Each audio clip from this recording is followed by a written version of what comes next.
감사합니다.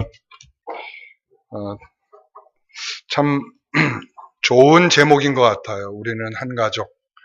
우리가 믿음 안에 살아가는 모든 성도들은 다 주 안에서 한 가족임을 우리가 느끼면서 또 그 안에서 누리는 은혜가 많아야 됐다, 이렇게 생각이 듭니다.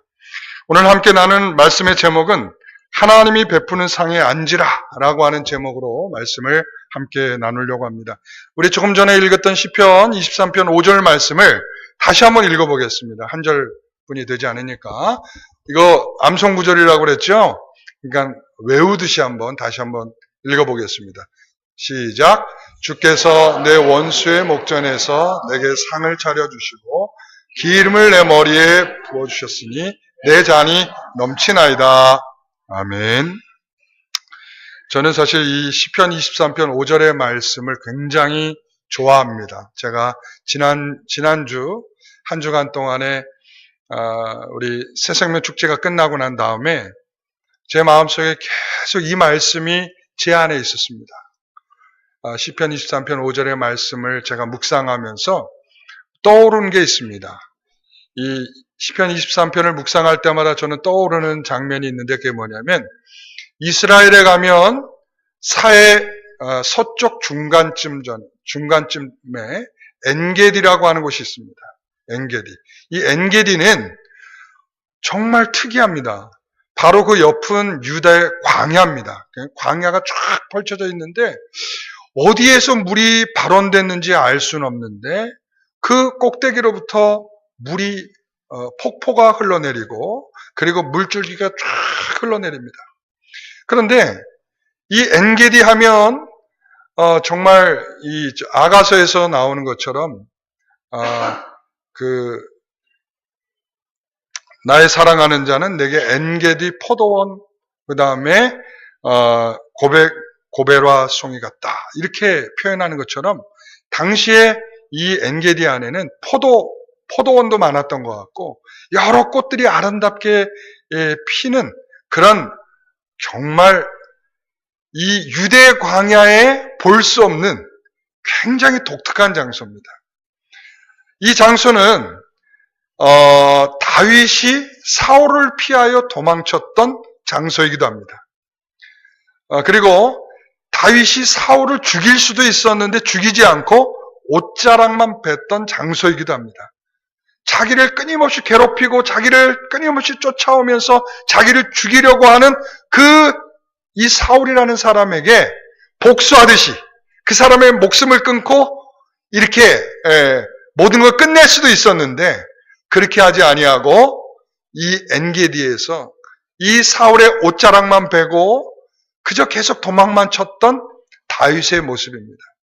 그런데 저는 왜 제가 23편 5절의 말씀을 생각할 때 왜 이 엔게디가 생각이 나냐면 바로 다윗이 이 엔게디에 숨어 들어가서 도망치고 그렇게 숨어 있을 때에 원수를 피하여 숨어 있을 때에 사울을 피하여 숨어 있을 때에 얼마나 많은 고통스러움이 있었겠습니까? 마음껏 생활을 할 수 있었겠습니까? 마음껏 먹을 수 있었겠습니까? 마음껏 사람들과 교제할 수 있었겠습니까? 자기가 가고 싶은 곳을 갈 수 있었겠습니까? 그렇게 숨어 있다가 딱 이 물줄기 가운데 딱 앉았을 때에 하나님이 나를 쉴 만한 물가로 안내한다, 이런 생각을 했을 거 아니에요. 사망의 음침한 골짜기를 다니지만 내가 너를 보호하고 있다라고 하는 말씀도 떠올랐을 것이고, 그러면서 궁극적으로 23편 5절에 있는 말씀처럼 하나님께서 내게 원수의 목전에서 뭘 차려주시고? 상을 차려주시고, 여기서 상은 잘했을 때 주는 상이 아니라 밥상이에요. 밥상. 그러니까 하나님께서 원수들의 목전에서 뭘 차려주시고? 밥상을 차려주시고, 그리고 내게 내 머리에 기름을 부어주시더라 라고 하는 것이죠. 그러니까 저는 이게 꼭 그런 건 아니에요. 꼭 그런 건 아니지만 이 시에 대한 감성이 어디에 있었느냐라고 저는 묻는다면 이 엔게디 골짜기에서 하나님을 더 깊이 누리던 그 삶 속에서 누렸던 그 생각을 기록한 것이 아닐까, 저는 이렇게 생각하는 사람 중에 하나입니다. 그래서 오늘 이 말씀 중에 아마 이제 제가 23편 5절의 말씀을 이렇게 묵상하면서 첫 번째로 이 생각을 해봤습니다. 그럼 원수는 누구인가? 이 원수의 목전 앞에 있다는 것은 무슨 의미일까? 라고 제가 생각을 해봤어요. 여러분, 원수는 무엇입니까? 여러분, 우리가 이러한 원수에게 쫓기면서 원수 앞에서 상을 받았다라고 할 때 그 의미는 이런 것일 것 같아요. 자, 시편 61편 3절의 말씀. 이런 말씀이 있죠. 주는 나의 피난처시다. 주는 나의 피난처시요 원수를 피하는 견고한 망대이십니다. 라고 말하고 있어요. 그러니까 내가 이 가운데 주님과 함께하고 있는 이 자체가 나는 내가 피할 것이며 나의 망대가 되시며 내가 살아갈 힘을 얻을 수 있는 유일한 곳임을 아마 발견하게 됐을 것입니다. 자, 그래서 그런 원수들이 과연 누굴까? 이 원수들이라고 하는 것은 히브리어로 차라르라고 합니다. 차라르. 이 차라르라고 하는 것은 무슨 의미냐면 고통을 주다 이런 뜻이. 고통을 주다. 이 원수는 어떤 사람이냐면 이 다윗에게는 고통을 주는 사람이에요. 자신에게 고통을 주는 사람. 여러 가지 고통이 있지 않겠습니까? 그래서 여기에서 원수는 단수가 아니라 복수예요. 원수들입니다. 원수들. 원수들이 나를 계속적으로 괴롭히고 있는 원수들. 이런 거죠. 그래서 그들로 인하여 고난과 시련이 계속되고 있고 그 고난과 시련을 통하여 자신이 고통받고 있는 모든 일들이 자신에겐 뭐라고요? 원수다. 이렇게 말하고 있어요. 그래서 그런지요. 다윗은 그러한 원수, 다시 말하면 수없이 많은 고통을 받고 있었던 것 같아요. 여러분, 인생살이가 쉽습니까? 제가 예를 들어서 우리 여기 70세 이상 되신 분들을 보면 예를 들어서 일제강점기도 지났죠. 그 다음에 또 전쟁 시기도 지났죠. 전쟁의 폐허가 된 이후에 이 나라가 살아꿈틀거리려고 애를 쓰면서 그 힘든 보릿고개니 뭐니 하면서 그 어려운 시기들을 지났죠. 그러면서 조금 살만하니까 이제는 이렇게 저렇게 병들어서 힘들고 지친 인생을 살아가기도 하죠. 그러니까 살아온 인생의 이야기들을 이렇게 쫙 펼쳐내면 사는 날들이 다 뭐예요? 고통이에요.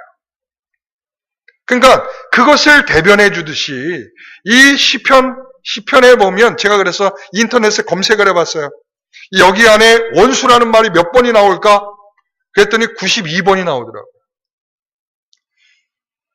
여기에 92번이나 원수라는 말이 나오는 것으로 보아서 수없이 많은 원수들이, 다시 말하면 수없이 많은 고통들이 다윗을 괴롭히고 시편을 쓰고 있는 사람들의 마음을 괴롭혀서 그 원수들이 자신의 삶을 너무 힘들게 할 때에 하나님을 향하여 기도하며 하나님 절 좀 살려주세요라고 외치던 수많은 사람들의 외침의 소리가 바로 이 시편 안에 있다는 것을 확인하게 되었어요. 그 시편 5편 8절에 보면 여호와여 나의 원수들로 말미암아 주의 공의로 나를 인도하시고 주의 길을 내 목전에서 곧게 원수로 말미암아 주의 공의로 나를 인도하소서. 시편 13편 2절에 보면 내 원수가 나를 치며 자랑하기를 어느 때까지 하리이까. 17편 9절에 보면 나의 목숨을 노리는 원수들에게서 벗어나게 하소서. 18편 3절에 보면 내 원수들에게서 구원을 얻으리로다. 이렇게 원수들로부터 불평과 불만을 말하기보다는 내가 고통을 당하고 있는 것에 대해서 불평과 불만을 말하기보다는 하나님 이 어려운 상황에서 이 고통에서 이 원수에서 나를 건져 주소서. 육체적인 고통도 있었겠죠. 그리고 또 무슨 고통도 있었겠어요? 영적인 고통도 있었겠죠. 수호를 경험하는 고통도 있었을 것입니다. 지옥을 경험하는 것 같은 영적인 고통들이 있었을 것입니다. 그런 고통으로부터 자신을 살려달라고 수없이 하나님을 향하여 외치는 기도가 시편의 기도라는 것을 우리는 알 수가 있습니다. 여러분, 원수들은 기회만 있으면 다윗을 공격하였을 것입니다. 그리고 다윗은 그것을 알기에 그 대적들을 하나님께 맡기는 것이었습니다. 이렇게 기도하는 것은 하나님 이 일을 좀 맡아달라는 것입니다. 이 고통을 좀 맡아달라는 것입니다. 나를 늘 애워싸며 공격하고 있는 이 원수들로부터 나를 지켜달라고 하나님께 맡기는 것입니다. 여러분, 그리스도 예수와 함께 우리의 삶을 살지 아니하면 이런 원수들로부터 우리는, 이 고통들로부터 우리는 인생이 비참한 인생으로부터 벗어날 길이 없음을 기억하셔야 합니다. 그래서 우리는 기억하셔야 됩니다. 비록 우리는 약하나 우리를 대적하고 있는 자들보다 더 훨씬 강하신 여호와 하나님이 우리의 하나님이라는 사실을 기억하셔야 합니다. 원수들의 가장 큰 근본적인 것은 우리를 영적으로 파멸시키고자 하는 데 목적이 있습니다. 우리로 하여금 하나님과 관계를 의심하게 만들고 그리스도 안에 있는 충만한 생명을 누리며 살지 못하도록 우리를 끊임없이 방해하는 일이 원수가 하는 일입니다. 이 원수들도 우리를 향해 베푸신 하나님의 은혜를 취소할 수 없다는 것을 알고 있어요. 하나님 우리를 구원하시기로 작정하셨다면 그 작정을 허물거나 취소할 수 있는 방법이 없다는 것을 알고 있습니다. 그럼에도 불구하고 왜 믿는 신자들을 향하여 이렇게 고통을 주고 왜 힘들게 하고 왜 이 어려운 삶을 살도록 계속적으로 하고 있을까요? 그들의 목적은 딱 하나입니다. 하나님을 믿는 신자들이 하나님을 믿지 않는 불신자들처럼 살아가도록 만들려는 목적입니다. 이 원수들이, 이러한 수많은 고통들이 우리에게 주어지는 것은 그들이 목적하는 바가 있기 때문에 그래요. 그래서 이제 우리가 그러한 원수들로부터 우리가 벗어날 수 있는 주의 은혜를 구하는 저와 여러분 되시기를 간절히 소원합니다. 여러분, 그러면 그 원수의 목전에서 내게 상을 차려주신다는 것은 그럼 무슨 의미일까? 아니, 기왕이면 여러분 생각해 보세요. 내가 지금 밥상을 받았어요. 그런데 원수들이 내 앞에 있어요. 그 밥이 목으로 제대로 넘어가겠습니까? 아마 기분 나빠서 그 밥을 안 먹겠다고 하는 사람도 있어요. 아이고, 내가 저 사람 보기 싫어서 내가 밥맛 다 떨어져서 내가 밥 안 먹겠다. 그런 사람도 있을걸요? 그런데 왜 굳이 원수들 앞에서 이 밥상을 차려주신다라고 말씀하고 있을까요? 저는 이것에 대해서 오래 생각을 해봤습니다. 왜 원수들 앞에서 밥을 차려주신다고 하실까? 여기에서 이 상을 차린다라는 말은 펼친다, 이런 말, 펼친다. 상을 차리는 정도가 아니라 완전히 그 상을 쫙 펼치는 거야. 이 말은 무슨 말이냐면 수없이 많은 반찬들을 거기에다가 쫙 진수성찬을 만들어 놓고 그 잔치상을 만들어 놓고 그 자리로 누구를 지금 앉혔어요? 다윗을 딱 앉혔어. 그리고는 그 주변에 누구를 앉혔어요? 지금 원수들이 쫙 둘러쳐 있는 거야. 야, 다윗 밥맛 좋겠다. 그죠? 근데 이걸 좀 뒤집어서 생각을 해봤어요. 왜 하나님이 그들까지도 불렀을까? 왜 다윗만 불러서 그를 위로해 주시지? 그냥 다윗, 너 그동안 얼마나 힘들었니? 너 얼마나 그동안 힘들었어? 너 아들에게 쫓겨, 아들로부터 죽음의 자리로 쫓겨다니면서 얼마나 힘들었니? 너 사울에게 쫓겨다니면서 그 창을 피하느라고 얼마나 힘들었니? 너 미친 척 하느라고 얼마나 힘들었니? 하면서 그가 받은 위로를 단둘이서 말이죠. 단둘이서 위로해 주시면서 그렇게 해주셨으면 얼마나 좋았겠습니까? 그런데 왜 그 자리에 원수들도 같이 앉혔을까? 저는 그래서 이런 생각을 해봤습니다. 여러분, 부자와 나사로 이야기 아시죠? 부자와 나사로 이야기해 보면 부자와 나사로가 서로 지금 보고 있어요. 그런데 자, 둘 다 죽었어요. 그리고는 나사로는 어디로 갔어요? 천국으로 가서 아브라함 품에 안겼습니다. 그렇죠? 아브라함 품에 안겼어요. 그런데 그 아브라함의 품에 안겨 있는 것을 누가 봤어요? 이 부자가 봤어요. 그걸 보고 어떤 마음을 가졌을까요? 아, 부럽다. 나도 저렇게 됐으면 좋겠다. 오직 부러웠으면 뭐라고 그랬어요? 저 나사로를 좀 보내서 우리 형제들에게 좀 보내줘서 그들도 나와 같이 되지 않기를 바랍니다라고 그랬잖아요. 얼마나 부러웠으면. 그렇죠? 그러니까 이 원수들의 그 일을 이 하나님과 하나님의 섬김을 받고 있는 다윗을 보는 이 일은 한편으로 보면 그들에 대해서는 이런 거죠. 자, 봐라. 얘가 바로 내 아들이다. 내가 사랑하는 내 자녀다. 내가 이렇게 진수성찬을 베풀며 내가 극진히 사랑하는 내 아들 다윗이다. 그러니까 너희들이 앞으로 너희들이 할 수 있는 대로 다 공격을 해봐라. 그러나 절대로 내 아들을 상하게 할 수 없을 것이다. 저는 이것을 내 마음속에 새겨주는 순간 정말 놀랐어요. 우리 하나님의 마음이 이런 것이구나. 왜 밤맛없게 원수들을 그 자리에 불러들이셨을까? 그런데 그 원수들이 이제 너희들이 앞으로 다윗을 아무리 공격을 해도 너희는 다윗을 이길 수 없다는 하나님의 강력한 보호와 강력한 피난처와 강력한 방어를 하나님께서 하고 계시다라고 하는 것을 보게 됩니다. 여러분 누가복음 12장 35절 37절에 보면 여기에 보면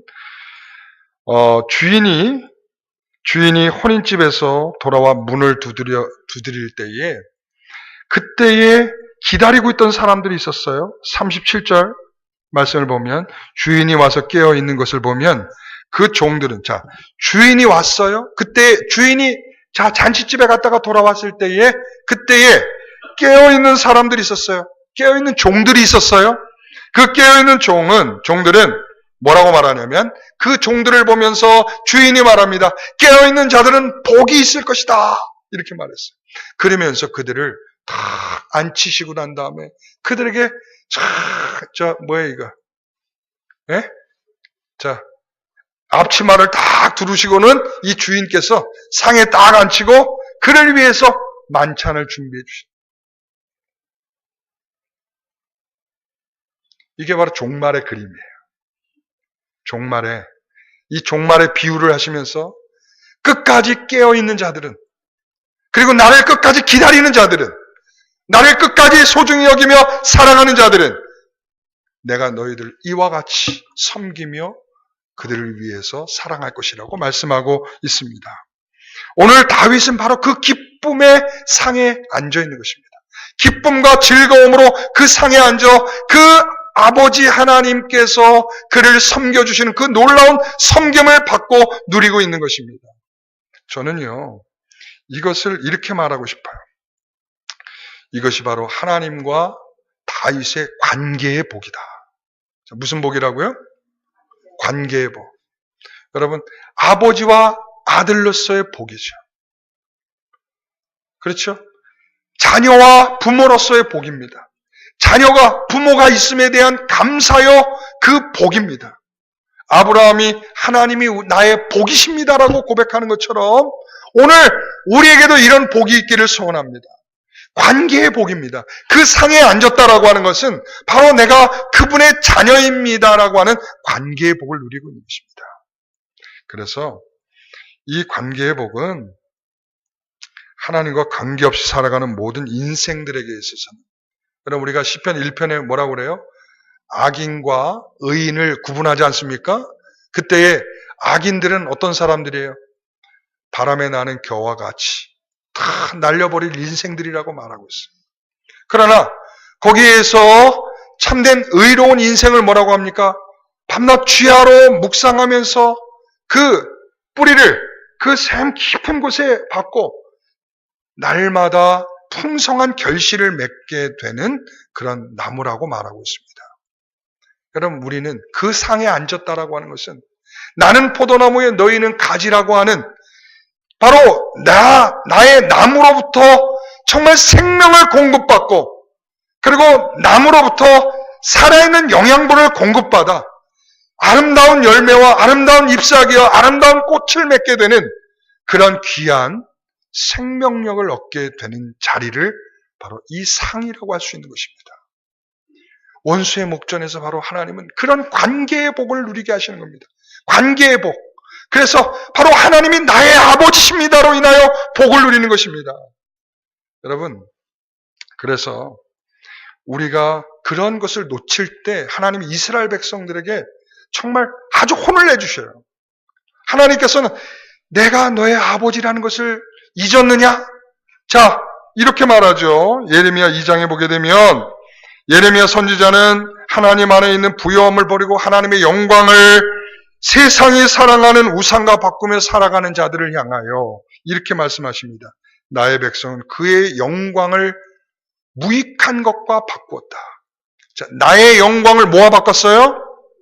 무익한 것. 하나님의 그 영광스러운 그 귀한 자리를 그 돈 높은 얻겠다고 그 영광을 다 버렸단 말이죠. 그래서 예레미야 2장 13절에 보면 다 같이 한번 읽어봅니다. 내 백성이 두 가지 악을 행하였으니 곧 그들의 생수의 근원되는 누구를 버린 것? 나를 버린 것과 스스로 자신들이 살아보려고 웅덩이를 판 것. 내가 다 할 수 있습니다. 내가 건강하고 내가 이만큼 능력이 있고 내가 이만큼 재력을 가졌고 내가 이만큼 할 수 있다면 내가 다 할 수 있습니다. 하나님을 버리고 자기가 주인이 되는 그 악함을 갖게 되었다라고 하나님은 말하고 있어요. 여러분, 이것은 하나님의 관계가 완전히 끊어진 것입니다. 여러분, 혹시 이 시간에 하나님과 관계가 끊어진 듯이 살아가고 있는 성도들이 있습니까? 물질을 쫓아서, 그리고 내가 욕망과 탐욕에 쫓아서 이러한 모든 것을 내던지고 이 영광스러운 것을 내어던지고 이 허무한 것을 얻고자 힘쓰는 우리들의 악함들이 있지는 않습니까? 여러분, 이 식탁으로 주님께서 저와 여러분들을 초대하고 계심을 기억하시기 바랍니다. 이 식탁에서 마주하는 교제는 우리의 영혼의 양식이 되는 것입니다. 실제적으로 우리가 대적들을 이기며 살아갈 수 있는 거룩한 힘과 능력이 어디로부터 오겠습니까? 이 식탁에 앉아야 오는 것입니다. 이 식탁에서 하나님이 우리에게 은혜를 공급해 주셔야만 우리가 나아가서 싸울 수 있는 그 원수, 그 고통, 그 악함으로부터 우리를 지켜낼 수 있는 힘이 거기로부터 나오는 것입니다. 그래서 원수가 하는 일이 뭐냐? 바로 그겁니다. 우리가 그 식탁에 앉는 일을 방해하는 것입니다. 오늘날 이 시대가 이렇게 말합니다. 오늘날 이 시대는 바쁜 시대라고 말합니다. 우리가 한 10여 년 전만 해도 이렇게 맞벌이 하는 것에 대해서 익숙하지 않았습니다. 그런데 지금은 맞벌이 하지 않는 가정이 거의 없습니다. 그만큼 바쁘고 필요한 돈이 많아졌다는 것이죠. 그래서 말합니다. 지금 돈 벌기도 바빠서 신앙생활 할 시간 없습니다. 저는 이게 너무 상황적으로 그렇다고 들려요. 맞습니다. 지금 살아가시려면 그렇게 열심히 하셔야 되죠. 그런데 그것이 한편으로는 원수가 우리에게 주는 고통이 아닐까라고 생각합니다. 너희는 하나님의 영적인 교제의 식탁으로는 절대 나오지 말고 너의 육을 위해서 열심히 살다가 허무하게 죽어라 라고 하는 그런 음성처럼 들려요. 여러분, 우리의 죄악과 하나님과의 관계를 기뻐하자는 영적인 무관심이 이것은 절대 우리 안에 생기는 것이 아니라 바로 원수로부터 우리가 공격을 받았다는 증거입니다. 우리가요 자신의 욕심을 따라 살고자 이 욕심의 욕망으로 우리 안에 꿈틀거리고 있다면 그것은 이미 우리가 그 원수로부터 충분한 공격을 받고 있다는 것입니다. 예배의 자리를 거절하고 싶은 마음들이 자꾸 생긴다는 것은 우리가 이미 영적으로 공격을 받고 있다는 것입니다. 그럴듯한 이유가 다 있어요. 나는 어린 시절부터 나는 선생님으로부터 그리고 목사님으로부터 성도들로부터 나는 너무 상처를 받았기 때문에 나는 교회에 싫습니다. 나는 교회에 어떤 사람으로부터 상처를 받아서 나는 예배의 자리 가는 거 싫습니다. 나는 어떠한 마음에 가면은 불편한 사람을 만나기 때문에 교회에 가는 것을 난 싫습니다. 여러분 이게 심증적으로는 굉장히 그럴듯해요. 얼마나 그럴듯한지 몰라. 그렇지 않아요? 내가 복이 있으신 사람이 있으니까 내가 안 가겠다는 게 얼마나 타당한 이유입니까? 그렇죠? 그런데 그 타당한 이유를 만들어주는 원수가 있음을 기억하셔야 된다는 말이죠. 아까 우리가 부르신 찬양처럼 우리는 다 뭐라고요? 한 가족이라잖아요. 한 가족은요, 싸울 때도 있어요. 그리고 다시 안 볼 것처럼 악을 쓰면서 서로 미워할 때도 있어요. 그런데 어느 시간이 되면 다시 돌아와서 나도 모르게 같이 앉아 밥상에 앉아서 밥을 먹고 웃고 있단 말이죠. 예? 그러니까 우리는 말이죠. 어떠한 이유로서 그 자리에 앉지 못하는 것을 너무 지극히 당연히 여기는 것을 불편히 여기셔야 합니다. 하나님께서 오늘 그 자리로 여러분들을 부르고 계심을 기억하시기 바랍니다. 여러분 누가복음 15장에 보면 아버지와 두 아들이 있었잖아요. 둘째 아들이 부모의 재산을 다 받아가지고 저 타국만리로 도망쳤잖아요. 그리고 거기에 가서 그 돈을 다 탕진하고 다 썼죠. 그리고 그 해에 하필이면 가뭄이 들었어요. 그 가뭄이 들고 나니까 먹을 것이 없잖아요. 그러니까 이 유대인들이 절대로 하지 말아야 할 돼지치기를 하면서 그것도 돼지치기를 하면서 돼지가 먹고 있는 쥐염 열매를 먹고 있었어요. 자, 그럴 때 그에게 충격이 다가옵니다. 이것을 가리켜 죄로 인한 경악이라 이렇게 이 청교도들은 그렇게 표현, 죄로 인한 경악. 이게 무슨 말이냐면 내가 예수를 믿고 변한 인생인 줄 알았어. 그래서 그렇게 살고 있었는데 어느 날 갑자기 내가 죄로 인하여 나도 모르게 죄를 짓고 그 죄진 나를 보면서 너무 깜짝 놀라 있는 거야.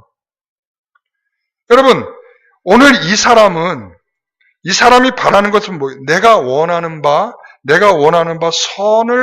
선을 행하기를 원하지만 선이 아니고 자기에게 나타난 것은 도리어 원하지 않는 악이 나타난다는 거예요. 이게 로마서 7장 사도 바울이 말하는 거예요.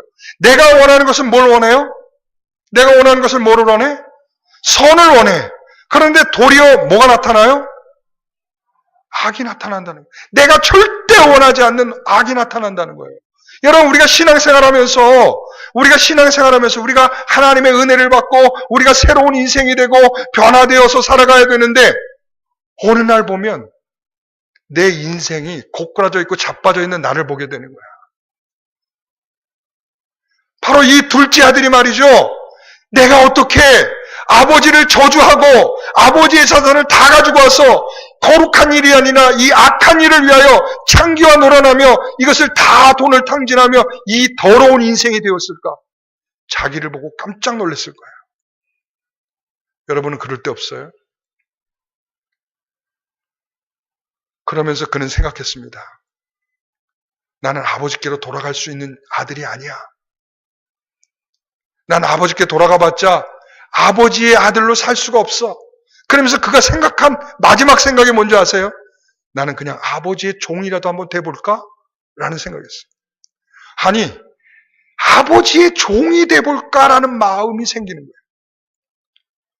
그래서 어찌됐든 왔어요. 왔더니 아버지가 어떻게 하셨습니까? 맨발 벗고 뛰어나가서 그 아들을 맞이하잖아요. 그리고 그 아들을 어떻게 하죠? 신발을 신겨주고 옷도 입혀주고 반지도 끼워주고 그러고 난 다음에 그를 어떻게 하셨어요? 내 상에 와서 앉아라. 그렇게 말하잖아요. 내 상에 와서 앉아라. 자기는 그냥 종이 되려고 왔는데 아버지는 나를 보는 순간에 나를 상에 앉으라고 나를 끌어안히시면서 그리고는 그 식탁에 진수성찬을 베풀어 주셨어요. 그 진수성찬이 뭔지 아세요? 사랑이요, 용서요, 자비요, 긍휼이라고 하는 진수성찬을 차려줬어요. 그것을 먹는 순간 그는 자비를 먹었고요. 그는 그것을 먹는 순간 아버지의 사랑을 먹었고요. 그는 그것을 먹는 순간 하나님의 긍휼을 먹게 된 것입니다. 그런데 첫째 아들은 어떻게 하죠? 그 상에 앉기를 거절하잖아요. 그 거절할 때 그가 뭐라고 표현하죠? 어떻게 아버지는 나는 늘 아버지 곁에서 아버지의 충성스러운 아들이었고 그런데 나를 위해서는 염소 새끼 하나로 잡아줘 봤느냐 이거야. 그런데 저 창기와 놀다 온 저 아들에 대해서는 이렇게 진수성찬을 차려주고 상을 차려주면서 그 아들을 맞이하면서 나를 위해서는 어떻게 이런 대우를 하는 법이 어딨냐고. 너무 그럴듯하죠. 그렇잖아요. 그렇죠? 너무 그럴듯하잖아요. 유산 상속까지 받아갖고 간 아들이 뭐가 이쁘다고 그 아들을 위해서 소를 잡아서 잔치를 베풉니까? 이 잔치를 보는 순간 눈이 뒤집혀지는 거죠. 그렇죠? 그 잔치 자리에 안 앉을 이유는 너무 지극히 있어. 그렇잖아요. 그런데 그 아버지는 어떻게 하죠? 아버지가 나와서 손수 나와서 그 더러운 소리를 다 듣고 있죠. 그 아버지를 향해서 수없이 저주스러운 말들을 하고 있는 그 말들을 다 들으면서 그 아들을 첫째 아들도 끌고 가자. 내게 다 네 거잖아. 아들아, 내가 가지고 있는 거 다 네 거야. 그러니까 이 사랑의 식탁으로 나오라 라고 하는 이 아버지의 음성이 들리지 않습니까? 바로 이 상에 앉으라는 것입니다. 이 상에 앉아야 자비를 경험하는 거요. 이 상에 앉아야 하나님의 사랑을 경험하는 것이고요. 이 상에 앉아야 하나님의 긍휼을 경험하게 되는 것입니다. 그런데 이 원수들은 우리가 그 자리에 앉는 것을 거절하게 만들어요. 이 자리에 앉아서도 이 말씀의 은혜를 듣지 못하도록 우리를 방해합니다. 시간이 벌써 다 됐는데 끝날 시간 된 거 아니야? 들을 수 없도록 우리의 귀를 막습니다. 오늘 사랑하는 주의 성도 여러분, 이 상에 앉으셔야 합니다. 이 상에 앉아야 주의 은혜가 베풀어지고요. 주의 은혜를 받아야 우리가 나가서 싸울 수 있는 영적인 힘이 생기는 것입니다. 오늘 우리는 그런 은혜를 누릴 수 있기를 간절히 소원합니다. 마지막으로 세 번째, 기름을 그 머리에 부어주셨다라고 말하고 있습니다. 이 기름을 붓는다는 것은 아무에게나 부어주는 거 아니죠? 기름은 누구에게 부어줍니까? 선지자에게 부어주고요. 제사장에게 부어줍니다. 그리고 왕에게 부어줘요. 그러니까 다윗은 지금 누구로서 지금 부음을 받는 것입니까? 아직 자기가 왕인데 이 왕이 된 자신을 향하여 지금 왕이신 하나님께서 자기에게 기름을 부어준다는 거죠. 그런데 생각해 보세요. 지금 원수의 목전에서 상을 베풀어 주신 이유는 다 있습니다. 지금 원수로부터 이 다윗은 수많은 공격을 받아서 이미 만신창이가 되어서 이 자리에 앉은 거예요. 생각해 보세요. 그의 인생을 한번 생각해 보세요. 아들에게 쫓기는 인생을 살았고요. 사울에게 쫓기는 인생을 살았고요. 미친 척을 하는 인생을 살았고요. 그리고 배고프고 굶주려 보았고요. 그러니까 그러한 인생들 속에서 그가 살고 있을 때 하나님이 그 자리에 앉히셨단 말이에요. 그런데 하나님께서는 이제 네가 왕으로 세워지는 자다라고 그 상처난 인생에 하나님께서 기름을 부어줘서 그의 인생을 고쳐주고 계시는 것을 확인할 수가 있는 거죠. 여러분, 상처가 우리가 얼마나 많은지 몰라요. 영적인 상처가 됐든 육적인 상처가 됐든 우리에게 상처가 수없이 많이 있습니다. 그런데 여러분, 저는 이렇게 생각을 합니다. 이 상처가 문제가 되는 것은 아니에요. 여러분, 상처는 한번 상처받으면 상처는 쉽게 사라지지가 않아요. 저도 몸에 난 상처가 있는데 그 상처가 지금 30년이 다 돼가는데 여전히 그 상처가 제 몸에 있어요. 한번 상처가 나면 육의 상처도 그렇지만 마음에 한번 상처가 나도 여러분 이게 없어지지가 않아요. 그러니까 지금 다윗이 이런 상처를 받고 이 자리에 상에 앉아 있는 거예요. 그 상처난 인생에게 기름을 부어주시는 거죠. 그의 인생을 치료하시는 겁니다. 이 상처는 우리의 인생을 더 궁핍하게 만들 것이고 우리를 저주스럽게 만들 것이고 이 상처는 더 이상 그 상처를 벗어나지 못하도록 더 상처를 만들어내는 인생이 될 것입니다. 그런데 하나님이 그 상처난 인생에 뭘 부어? 기름을 부어. 그리고 내 잔에 어떻게 하도록? 차고 넘치도록 그 기름을 부어주신다라고 말씀하고 있다는 것이죠. 여러분, 상처 때문에 문제가 되는 것이 아니라 상처를 짊어지고 거기서 벗어나지 못하는 인생이 힘들어지는 것입니다.